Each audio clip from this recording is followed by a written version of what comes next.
So corrupt, 'cause when I speak my views, they wanna shut me up.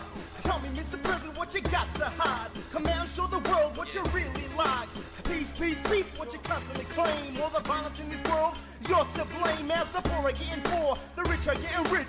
How many governments will fall into their tricks? If the script on the way to Baghdad, like a G.I. Joe bedtime story, dead kids for your show. Australia is where we born and raised. Islam is our religion and our Lord we praise. As Lebanese blood runs through my veins, we ripping up the rhymes like a hurricane. Just a reminder to all our listeners out there that if you want to make a phone call from outside of Australia, hopefully, the number is 02 9724 3355, and you can also leave a comment on the Facebook page or tweet me on my tweet account NAZA_KAT, which is my name in some instances.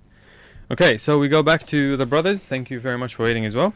Uthman, Hizb ut-Tahrir was established in 1953 by Taqiyuddin Nabhani in Palestine.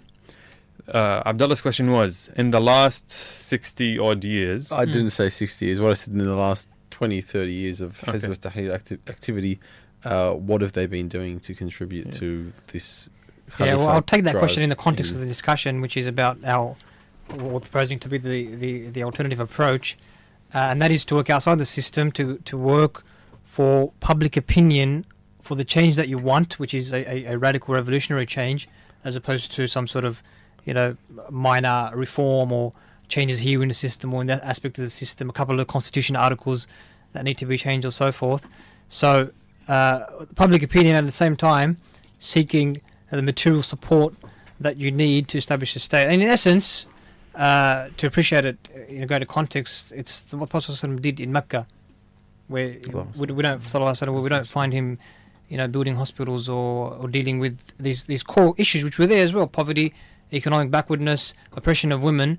But we don't find him dealing with these in a way focused on trying to deal with the poverty by itself, or this by itself, or that by itself, which he could have. But rather we find a focus on what we would call the ideological aspect and the political side, which is the leaders of the time, right? And so after 13 years, he really has not done much more than focus on these areas which have allowed him to garner public opinion in the region, even outside of Mecca. He's won the Nusra from the tribes of Aus and Khazraj after trying many other tribes over 2 or 3 years, and established a state, and then he's moved forward in, again, as I would say, a radical revolutionary manner. And I use those terms obviously in their technical meanings.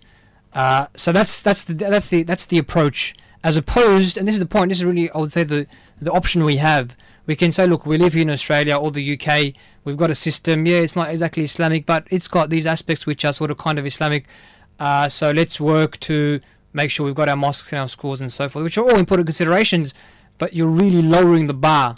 You're certainly not going to achieve what the companions achieved and the Prophet ﷺ achieved, and what is the mandate of the Ummah, which is to lead the world. I mean, that's the question. If you accept that that's what Islam requires us to do, to take the world from the darkness into the light, that, by the impression of Islam, how will you go? Well, I mean, it depends if you accept the... Sorry, were you going to say? No, just that's a much farther scope than we actually want to get into. Well, not necessarily. Well, I mean, if you don't vote, you don't take part in the action that's happening. If you go around the edges, as you just mentioned, and you accept the fact that if you mention that people who vote just sit there, want their mosques, their schools, and just sit back and do that. Obviously, it's not going to advance Muslims, the community, their needs and their ideals. If you just tick the box, sit at home, and hope for things to happen.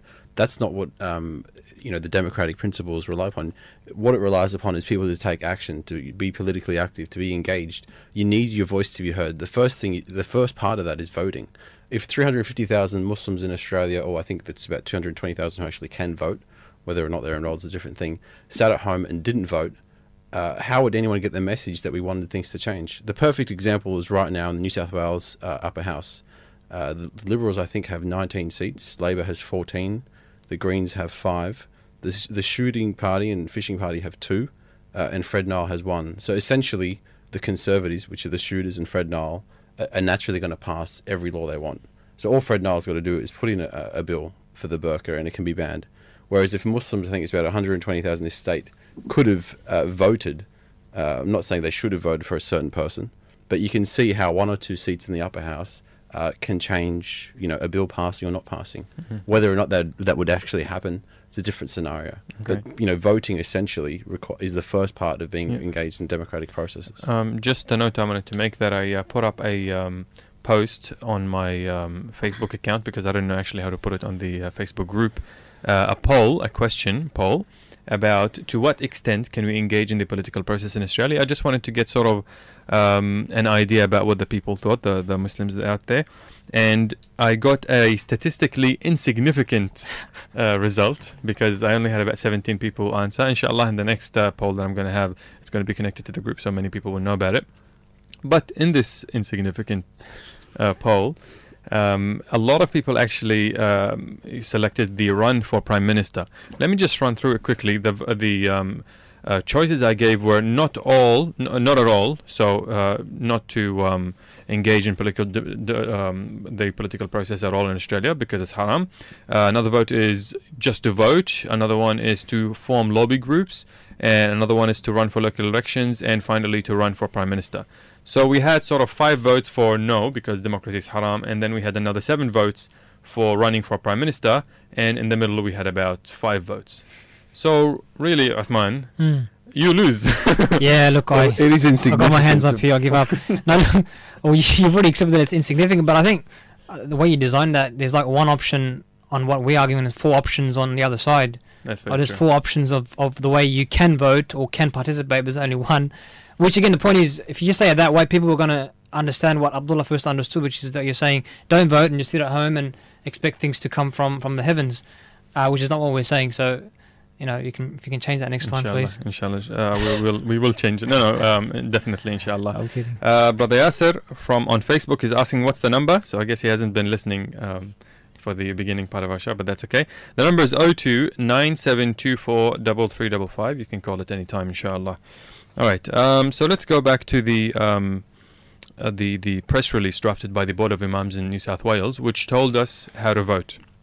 Now, Uthman, I know that for you're against voting completely, but let's pretend that we can all vote. How sort of appropriate? We can all vote. We don't need to pretend. Yes, of course. How appropriate is it for the Board of Imams to draft such a decision, which they're not calling a fatwa, they're just calling it a suggestion of who to vote for and who to not vote for? Is that the place of the Board of Imams to, draft such a press release, or is it up to sort of individual Muslims, or is it up to more political organizations rather than a spiritual leadership organization? Abdullah? Well, I don't. Sorry. Abdullah.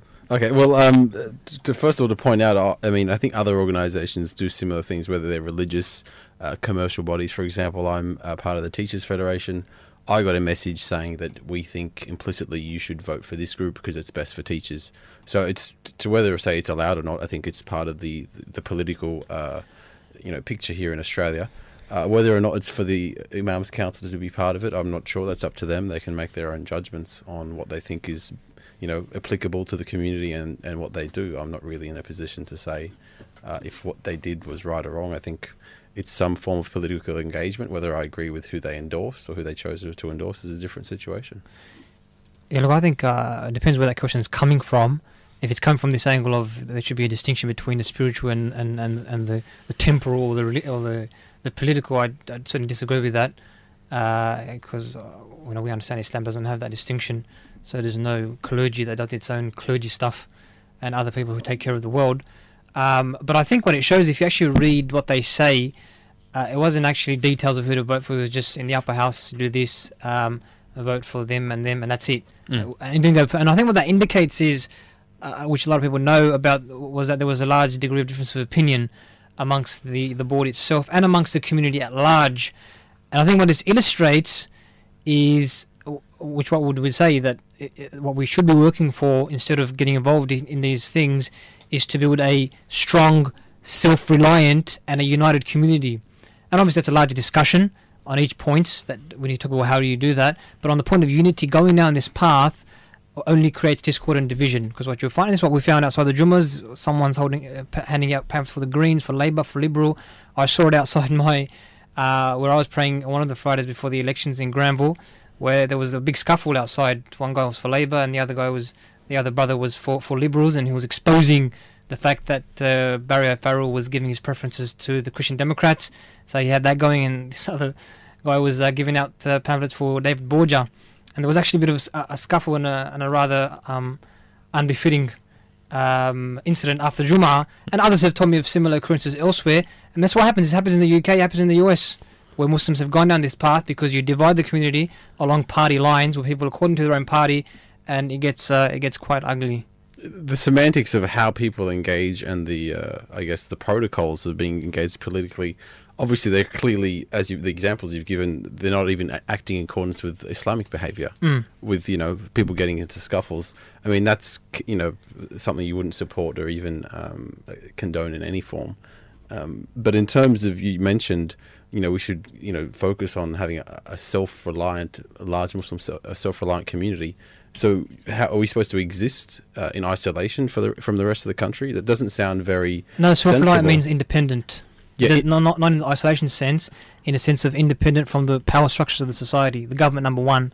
So how does that even happen? So we live within a different set of rules in this country? No, you don't say. You live as citizens as everyone else lives, but I'll give you a very specific example to do with funding, for example. When you use the government's funding, in some areas it's fine because you're using it as any other citizens use it to build a hospital or something that is part of the rights of the citizens. But when areas that are specifically related to Islam and the practice of Islam, you'll find more often than not there are either explicit or implicit conditions placed upon the use of that funding. You're mentioning a very, very minor element of being associated as part of a nation. Everyone has the availability to funding, but being an independent society, like you've mentioned, that's a very niche element. How would you expect people to live day by day? What about roads and taxes? I think you're understanding it the wrong way. I'm not saying you create your own sort of pseudo-state away from the government. You live as citizens, and that's the point. Treat us as citizens as everyone else is being treated. They should. Well, we are. We're all Australian citizens. No, we're not. Well, we are in that respect, but then you'll find the AFP has its community liaison team that's for the Muslims because we're a problem community, and the state government is doing these barbecues. The state police, New South Wales police, is doing these barbecues for the Muslims, right? So there's this other aspect. The anti-terror laws, who are they for? So there's all these areas. The anti-terror laws, I think every Muslim knows, they're very skewed towards the Islamic community, the Muslim community. So that we're not treated like everyone else, are we? As a Muslim community, I think we're devoid in some of the civil rights, which is why I think AmCran was set up to sort of promote and lobby for movement. But in saying that, we still need to take action. If people are not going to engage in these processes, we will continue to be downtreated and not given these rights that we deserve. And isolating ourselves or becoming, independent. I understand what you mean with, funding. Obviously, if